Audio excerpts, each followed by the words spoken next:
আসসালামু আলাইকুম রহমতুল্লাহ। প্রিয় দর্শক, কেমন আছেন? আশা করি ভালো আছেন। প্রিয় দর্শক, পে স্কেলের টাকা যাচ্ছে ভর্তুকি ও ঋণ মওকুফের।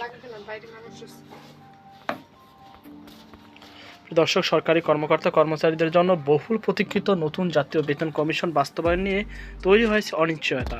কমিশন বাস্তবায়নের জন্য বাজেট সংরক্ষিত 40,000 কোটি টাকার প্রায় পুরোটাই অন্য খাতে সরিয়ে নিয়েছে সরকার, যার বড় একটি অংশ ব্যয় হয়েছে জ্বালানি খাতের ভর্তুকি এবং নির্বাচনী ইশতেহার প্রতিশ্রুতি পূরণে।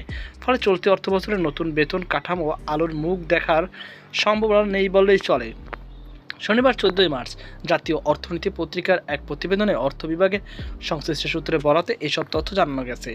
সূত্র মতে 2025-26 অর্থবছরে বাজেট বেতন ভাতা খাতের জন্য যে 40,000 কোটি টাকা বরাদ্দ রাখা হয়েছিল তার 39,038 কোটি 7 লাখ টাকা ইতিমধ্যে বিভিন্ন খাতে ভাগ করে দেওয়া হয়েছে। সংশ্লিষ্ট কর্মকর্তারা জানান, অন্তর্বর্তীকালীন সরকারের সিদ্ধান্ত অনুযায়ী নতুন বাজেট বেতন কমিশন বাস্তবায়নের প্রস্তুতির অংশ হিসাবে চলতি 2025-26 অর্থবছরে বাজেট বেতন খাতে ভাতা খাতে প্রায় 40,000 কোটি টাকা আলাদা করে রাখা হয়। কিন্তু ইরান যুদ্ধের কারণে আন্তর্জাতিক পরিস্থিতির দ্রুত পরিবর্তন এবং জ্বালানি বাজারের অস্থিরতা সৃষ্টি হয় সরকার ব্যয়ের অগ্রাধিকার বদলে যায়।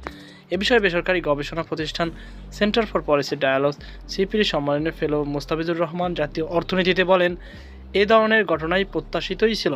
সরকার ক্ষমতায় ছাড়ার কয়েকদিন আগেই এ ধরনের বড় একটা সিদ্ধান্ত নেওয়া হয় কোনোভাবেই সঠিক হয়নি। যেহেতু এই বিষয়ে বিস্তারিত জানা নেই বলে বেশি কিছু বলতে চাননি তিনি। তো প্রিয় দর্শক, এই ছিল আমার সর্বশেষ আপডেট। সকল ভালো থাকুন, সুস্থ থাকুন। আজকে পর্যন্ত আল্লাহ হাফেজ।